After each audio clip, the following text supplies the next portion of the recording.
Welcome everyone. I hope you're doing quite well. Today I've got a English 2TC build order guide. Um, I've been playing this build quite a bit on the router and on stream and having a ton of success with it as well. So I thought I'd show you guys how to do it. This is just a basic build. I made it as simple as possible. I'm not going to play this way every single time, but just so it's easy to follow, I did it this way. The English King in general is just very good at getting a bit of map control, right? It's a cavalry unit, it's very fast. It keeps your opponent honest, right? Instead of just going for very greedy builds. Because you have that cavalry unit, they're not going to be able to go for a naked TC generally. But as far as you can generally go for a very quick TC. My build here gets your TC started by 520 or 525, depending on how quick you're on. So yeah, it's generally pretty economic, but it still gives you potential to harass your opponent and keep them honest. Okay, so I guess let's just jump right into it. Yeah, I hope you can enjoy, guys. So how you want to open is your first 6 bills just goes onto food. You can build the house, your first house with the food villager, and your next 2 bills are going to go straight onto gold here. Just remember, bring those early sheep directly onto your TC here, just so you don't run out of food. If you run out of food, all your timing is going to be off because it's going to cascade down, downstream pretty much. Yep, so again, 60 food, 2 to gold. I'm going to put some build order images on the screen here somewhere. So I hope it makes the video much easier to follow, and I will also leave links in the description where you can find the website for yourself. Okay, so after you have 2 on gold, you want to rally the next 4 villas onto food here. And while you're doing this, it's always important to pick up sheep and stuff like that. Okay, so 2 on gold. And you eventually want to get to 10 on food here. Okay. So not too much is happening. But again, just keep picking up sheep. And wait for those 10 villas to be on food. Because right around when you have 10 villas on food, you should be ready to age up. This build, we're going to put 5 on the Abbey of the Kings. So we're actually building that ramp quite quick, and the reason for that is we just want to get that king out as soon as possible, so we can kind of get some map pressure, do a bit of raiding, do a bit of damage, right? That king auto heals, so it's very important to get it out as early as possible, because even if it takes, a bit of damage, the earlier we get it out, the faster it heals. Kind of like the Malian Scouts, if you ever played them. The auto regen is just, it's very useful to get those units that auto regen out early. So again, 5 on age up here. So this will be around 213. So as you're building this Renmark router, you're going to have 2 on gold, 5 on food, and 5 food bills to the Renmark. Okay, so obviously we're building Abbey of Kings here. And the next bill after all of this is going to go directly onto food. So that's going to be 6 on food and 2 on gold.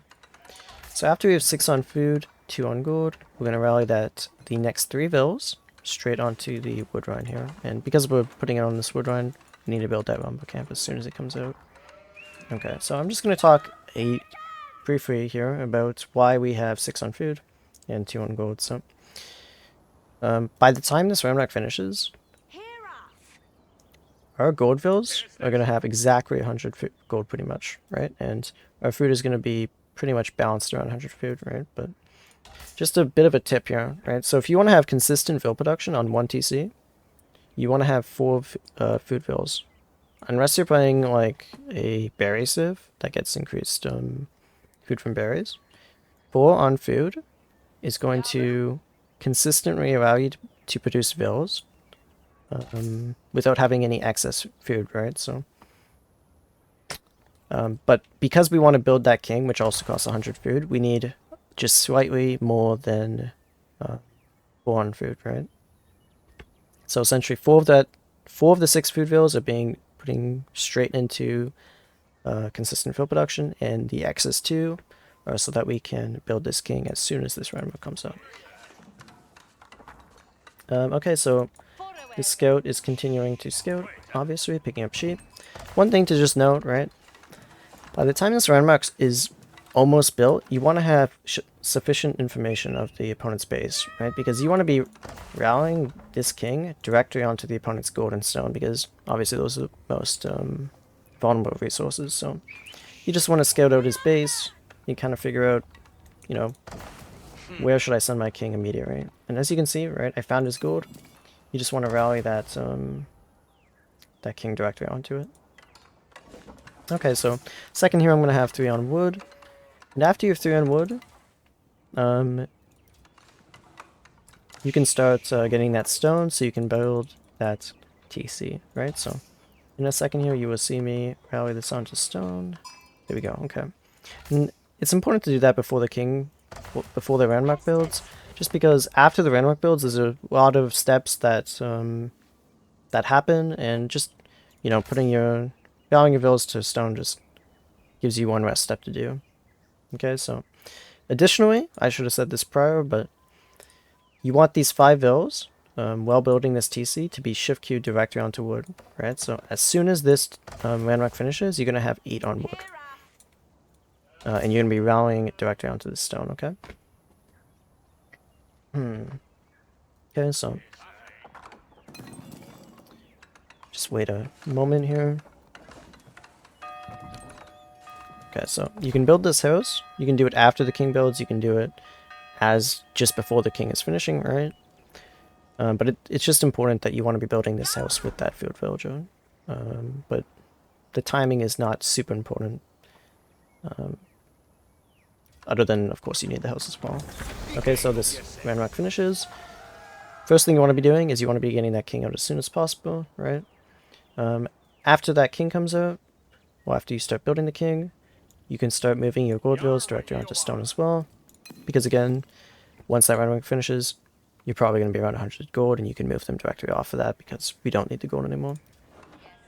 Okay, so 2 villas. Move on to stone here. And, of course, the villas that are being rallied go onto stone as well. Okay, so we're going to have 8 villas on wood and 3 villas on stone.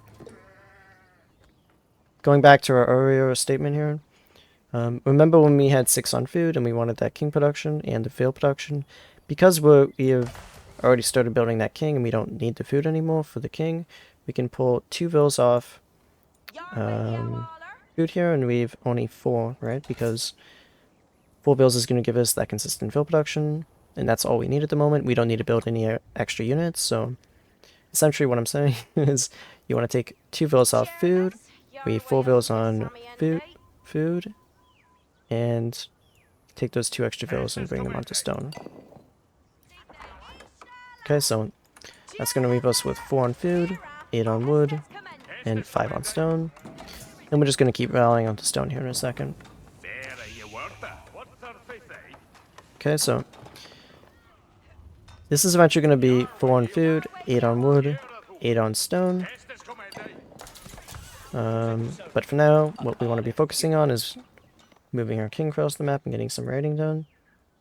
But just keep it in the back of your mind as you're microing this king.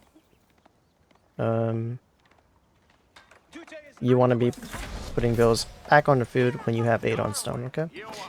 If you have 9 on wood, 9 on stone, or your macro gets screwed up in small ways, don't worry about it too much. It really doesn't matter in hindsight. It might mess you up by 5 to 10 seconds. But even in like top over games, it can happen sometimes. You see people overmine stone, or overmine wood. As long as it's not like 100 extra stone or 200 extra wood or something like that, don't worry about it too much. Yeah. Anyway, after you have 8 on wood, 8 on stone, you can start rallying back to food. And at this point, right, once you rally back onto food here, you're not going to be hitting that TC mark for like 30 seconds, right? So in those 30 seconds, you want to be really focusing on your king micro and raiding and really keeping the opponent on the back foot, right? Focusing their eyes and ears on their own base, so they're not really in a position where they can challenge that TC from going up, right? Okay.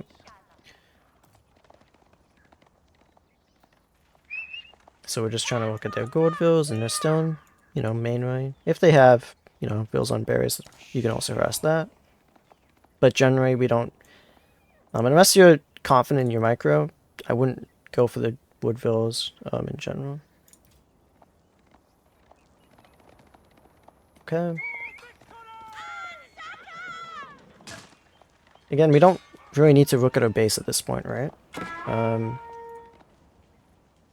When you're approaching 300 stone, I would start looking at your base, right? And again, right, I even underestimated a bit. But we are ready to build our TC right now, so I think I don't. Yeah, generally you want to hit that 850 stone precisely, but 839, not perfect, but it's not going to ruin your game, right? So around 520, 525, you want to start pulling bills off stone and moving directly onto that deer. As you can see, I can build that TC already, so I even have a bit of extra wood, but no worries. Okay, so just like this is kind of just some minor things, but it can affect the way you play the game, right? So if your opponent is being super aggressive and they have like early horsemen out in the field, maybe even spearmen and archers, if you think you can get that TC up before they get there, you know, maybe pull even like 14 villas to get it up super quick. If you think you're going to lose 2 or 3 villas, I wouldn't bother, right? I just put it on the gold, which is much safer. If you can't get on the deer as English, it's not ideal, but it's not going to be game ending, right? Your English, you can get those safe farms, and if they're super committed on units, right, they're not going to have as good eco as you. So I wouldn't worry about getting on deer as much anyway.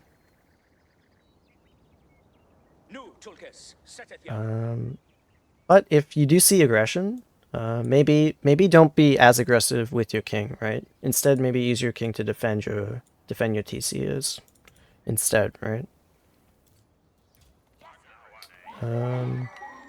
I think as far as the build order, that is pretty much the end of it, though, right? It's pretty simple. It's pretty concise.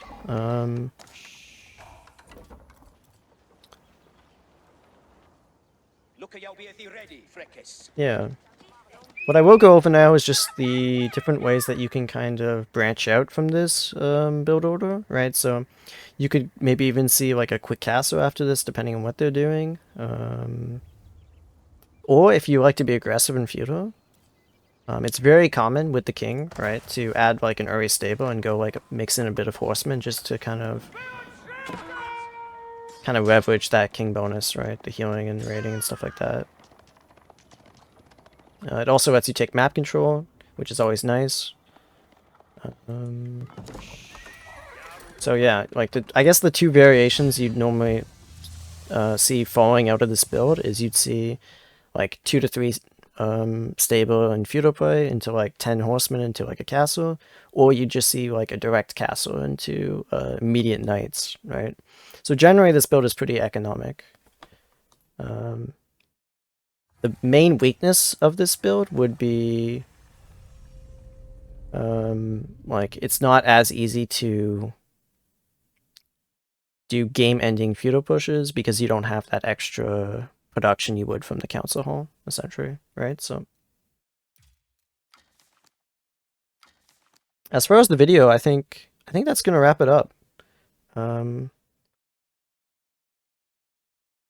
So just as a conclusion here, if you enjoyed this video, please, you know, subscribe, leave a like, comment, whatever, all the good YouTube stuff.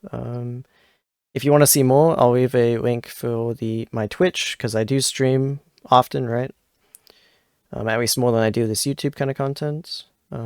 If you want to see the build order link, I'll have it in the description as well. And if you enjoyed the video and you want to see more, Doing all that stuff to support me is the best way to encourage me to do more content, right? So I plan on doing at least one build order for each civ, is kind of the idea.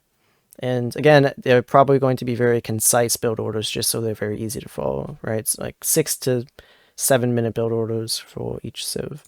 Okay guys, I hope you enjoyed the video, and I'll see you soon, hopefully. Bye.